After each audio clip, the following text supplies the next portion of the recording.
இது ஃபர்ஸ்ட் மலேசியாவின் செய்திகள் உங்களுக்காக.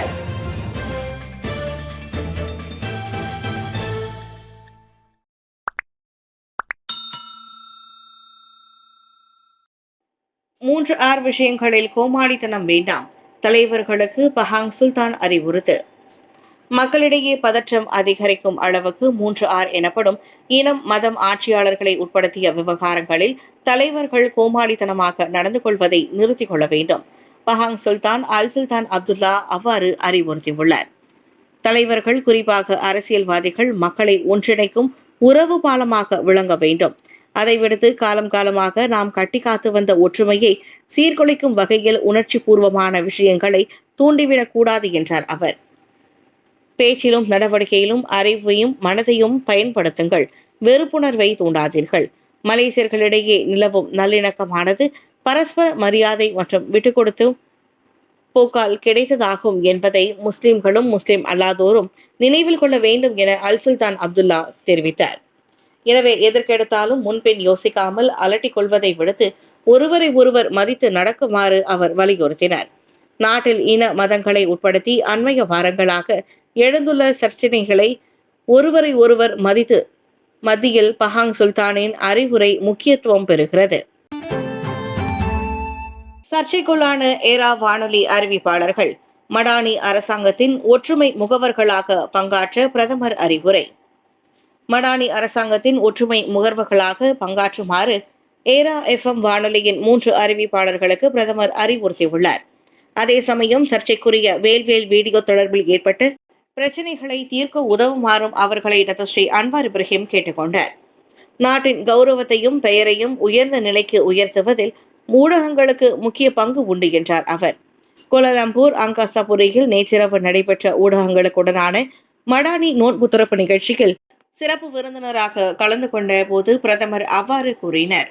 வேல்வேல் வீடியோ சர்ச்சைக்கு சிக்கிய அம்மூவர் அறிவிப்பாளர்களுடன் ஆஸ்ட்ரோ ஆடியோ இயக்குனர் பிரியாவும் பிரதமரை சந்தித்தார்.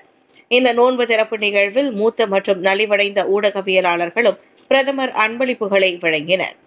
பழைய நண்பர்கள், பத்திரிகையாளர்கள், அச்சு மற்றும் இணைய ஊடகங்கள், தொலைக்காட்சி, வானொலி நிறுவனங்களின் உயர் நிர்வாகங்களுடன் பழக நேரம் கிடைத்தது குறித்து டத்தஸ்ரீ அன்வார் மகிழ்ச்சி தெரிவித்தார். வெளிநாட்டு முதலீட்டாளர்களுக்கு 6 மாத காலம் செல்லுபடியாகும் பயண அட்டை ஏப்ரல் 1 முதல் உள்துறை அமைச்சர். வெளிநாட்டு முதலீட்டாளர்கள் மற்றும் தொழிலதிபர்களுக்கான புதிய பல்நுழைவு பயண அனுமதி அட்டையின் வாயிலாக அவர்கள் இங்கு 6 மாத காலத்திற்கு தங்க முடியும். அவர்களின் தேவையை பொறுத்து மேலும் 6 மாதங்களுக்கு நீட்டிப்பதற்கும் வாய்ப்பு இருப்பதாக உள்துறை அமைச்சர் ஸ்ரீ சைஃபுடின் அசதியோன் இஸ்மாயில் கூறினார். வரும் ஏப்ரல் 1ஆம் தேதி முதல் மலேசியாவுக்குள் நுழையும் முதலீட்டாளர்கள் மற்றும் தொழிலதிபர்களுக்கு அவ்வட்டை வழங்கப்படும். முதலீட்டாளர்கள் அந்த அட்டை திட்டம் என்று அழைக்கப்படும் புதிய திட்டமானது மலேசியாவில் முதலீடு செய்ய ஒப்புக்கொண்டு வெளிநாட்டு முதலீட்டாளர்கள் இந்நாட்டிற்குள் நுழைவதை எளிதாக்கும் நோக்கில் அறிமுகப்படுத்தப்பட்டுள்ளது. நடப்பில் வெளிநாட்டு முதலீட்டாளர்களுக்கென சிறப்பு பயண அட்டை எதுவும் இல்லை. மாறாக அவர்களின் சொந்த நாடுகளை பொறுத்து 14 முதல் 90 நாட்களுக்கு சிறப்பாக பயன்படுத்தக்கூடிய சமூக பயண அட்டையை வழங்கப்படுகிறது. உள்துறை அமைச்சர் எக்ஸ்பேட்ஸ் கேட்வே இணைய அகப்பக்கம் வாயிலாக இத்திட்டம் அமுல்படுத்தப்படும். இது குறித்து மேல் விவரங்களும் அக்கப்பக்கத்தில் இடம்பெற்றிருப்பதாக சைஃபுடின் சொன்னார். நாடாளுமன்ற உறுப்பினர் 30,000 முதல் 40,000 ரிங்கெட் வரை மாத வருமானமாக பெறலாம், பிரதமர் துறை. நாடாளுமன்ற உறுப்பினர் ஒருவரின் நிலையான வருமான 25,700 ரிங்கெட். இதனை தவிர்த்து கூடுதலாக சில சிறப்பு அலவன்ஸ்கள் சேர்த்தால் அவர்கள் மாத வருமானமாக 30,000 ரிங்கெட் முதல் 40,000 ரிங்கெட் வரை பெறலாம் என விளக்கம் அளித்துள்ளது பிரதமர் அலுவலகம்.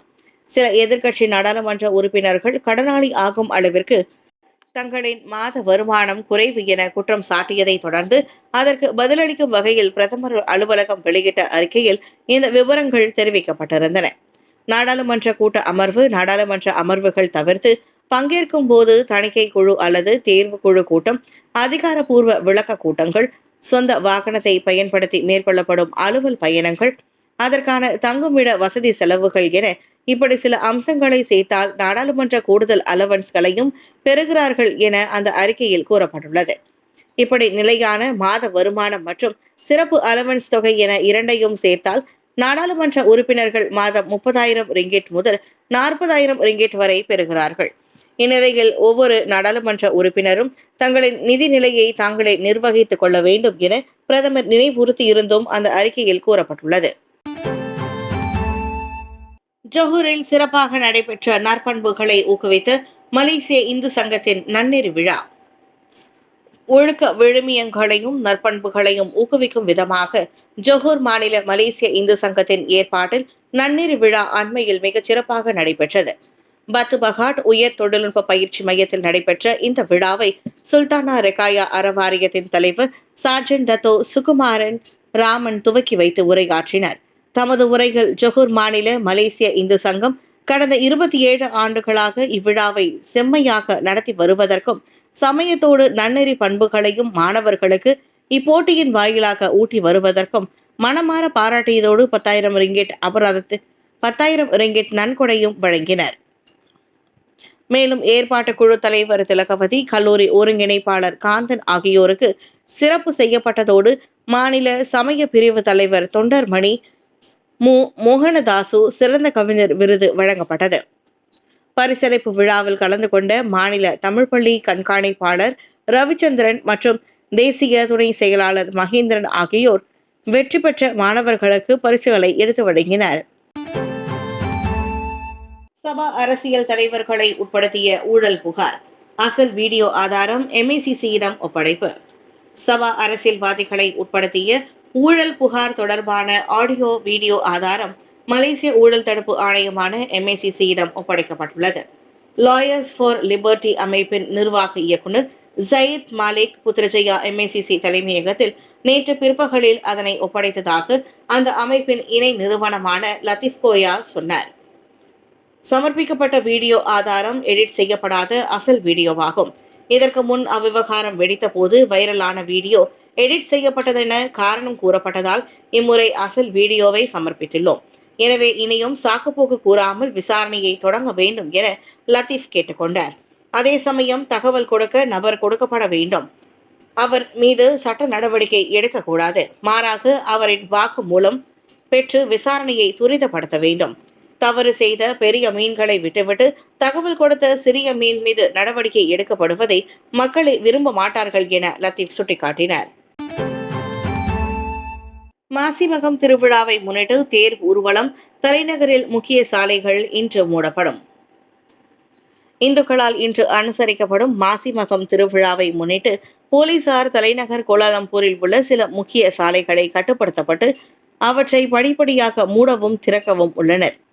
மாசிமக திருவிழாவை முன்னிட்டு மக்கள் 5 மணிக்கு பத்துமலை சுப்பிரமணியர் சுவாமி ஆலயத்திலிருந்து ஜாலான் துன் எலெக்ஸ்லியில் உள்ள கோலாலம்பூர் ஸ்ரீ மகா மாரியம்மன் ஆலயத்திற்கு தேர் ஊர்வலம் நடைபெற உள்ளதால் சாலைகள் மூடப்படுவதாக கோலாலம்பூர் போக்குவரத்து விசாரணை மற்றும் அமலாக்கத்துறை தலைவர் ACP முகமது ஜம்ரி இசா தெரிவித்தார். Lebuhraya Lingkaran Tengah 2, Jalan Sentul, Jalan Sultan Azlan Shah, Jalan Tuanku Abdul Rahman, Jalan Ampang, Jalan Tun Perak, Jalan Pudu மற்றும் ஜாலான் சுல்தான் ஆகியவை மூடப்படும் அந்த 6 சாலைகளாகும். இந்த தேர் ஊர்வலம் சிறப்பாக நடைபெறுவதோடு அனைவரின் பாதுகாப்பும் உறுதிப்படுத்தவும் பொதுமக்கள் முன்கூட்டியே தங்களின் பயணத்திற்கான திட்டங்களை போடுவதோடு போலீசாரின் வழிமுறைகளை பின்பற்றவும் அறிமுகப்படுத்தப்படுகின்றனர். ரெம்பாவ் அருகே பிளஸ் நெடுஞ்சாலையில் விரைவு பேருந்து கவிழ்ந்தது. ஓட்டுநர் உட்பட 40 பேருடன் சென்ற விரைவு பேருந்து ரெம்பாவ் அருகே வடக்கு தெற்கு நெடுஞ்சாலையின் 245.5வது கிலோமீட்டரில் இன்று காலை கவிழ்ந்தது. அந்த 40 பேரில் 38 பேர் பெண்கள் ஆவர். காலை 6 மணி அளவில் நிகழ்ந்த அவ்விபத்தில் 6 பெண் பயணிகள் சிராய்ப்பு காயங்களுக்கு ஆளாகினர். அவர்களில் மேலும் 2 சிகிச்சைக்காக சிரம்பான் துவாங்கு ஜாஃபர் மருத்துவமனையில் அனுமதிக்கப்பட்டனர். அவ்விபத்து காரணமாக நெடுஞ்சாலையின் இருவழி பாதைகளிலும் போக்குவரத்து 5 கிலோமீட்டர் தூரம் வரை பாதிக்கப்பட்டது. இதையடுத்து அவசர பாதையில் ஸ்மார்ட் லேன் எனப்படும் ஏற்பாடு செய்யப்பட்டதாக பிளஸ் நிறுவனம் தனது எக்ஸ் தளத்தில் தெரிவித்துள்ளது. பாகிஸ்தான் ரயில் கடத்தல் 150க்கும் மேற்பட்டோர் மீட்பு, 27 தீவிரவாதிகள் கொல்லப்பட்டனர். பாகிஸ்தானின் போலன் பாஸ் பகுதியில் தாக்கப்பட்டு கைப்பற்றப்பட்ட ஜாஃபர் எக்ஸ்பிரஸ் ரயிலில் இருந்து 463 பயணிகளில் 150க்கும் மேற்பட்டவர்கள் மீட்கப்பட்டதாக பாகிஸ்தான் பாதுகாப்பு படை அதிகாரி தெரிவித்தார். குறைந்தது 27 தீவிரவாதிகள் கொல்லப்பட்டுள்ளனர்.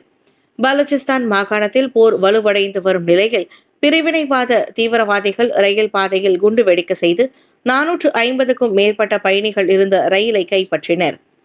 தாக்குதலின் போது 3 பேர் உட்பட ரயில் ஓட்டுநர் உயிரிழந்துள்ளதாக தகவல் தெரிவிக்கின்றன. தீவிரவாதிகள் கைதிகளாக வைத்துள்ள பயணிகளுக்கு பக்கத்தில் குண்டு வெடிகள் பொருத்தி இருந்த தற்கொலைப்படை நபர்களை நிறுத்தியுள்ளார்கள் என பாதுகாப்பு வட்டாரங்கள் தெரிவிக்கின்றன. இந்த தாக்குதலுக்கு பாலுடை விடுதலை படை உடனடியாக பொறுப்பேற்றுக் கொண்டது. ஆப்கானிஸ்தான் மற்றும் ஈரான் எல்லையை ஒட்டிய பலூச்சிஸ்தான் மாகாணத்தில் அந்த அமைப்பு பல்வேறு தாக்குதல்களில் ஈடுபட்டு வருவதும் குறிப்பிடத்தக்கது. சம்பளம் வழங்கப்படாததால் பொகோக்சேனா தொழிற்சாலையில் மூண்ட கலவரம் விசாரிக்கப்படுகின்றது. கெடா பொகோக்சேனாவில் தொழிற்சாலை ஊழியர்கள் நேற்று கலவரத்தில் ஈடுபட்ட சம்பவத்தை போலீஸ் விசாரித்து வருகிறது. பிற்பகல் 1 மணிக்கு தகவல் கிடைத்ததும் நிலவரத்தை கண்காணிக்க ஒரு போலீஸ் குழு அங்கு அனுப்பப்பட்டதாக கோத்தஸ்டார் மாவட்ட போலீஸ் சித்தி நோர் சலாவத்தி ஆற்றா தெரிவித்தார். தொழிற்சாலை ஊழியர்களுக்கும் 2 மேலாளர்களுக்கும் இடையில் மூண்ட வாக்குவாதம் முற்றி கலவரம் ஏற்பட்டது தொடக்கக்கட்ட விசாரணையில் தெரியப்பட்டது. சம்பளம் தாமதமாக வழங்கப்படும் என்ற அறிவிப்பால் தொழிலாளர்கள் அதிருப்தி அடைந்துள்ளனர். இதனால் ஏற்பட்ட தள்ளுமுள்ளுவில் மூவர் லேசான காயம் அடைந்தனர். அச்சம்பவம் நேற்று முதல் டிக்டாக்கில் வைரலாகி வருகிறது.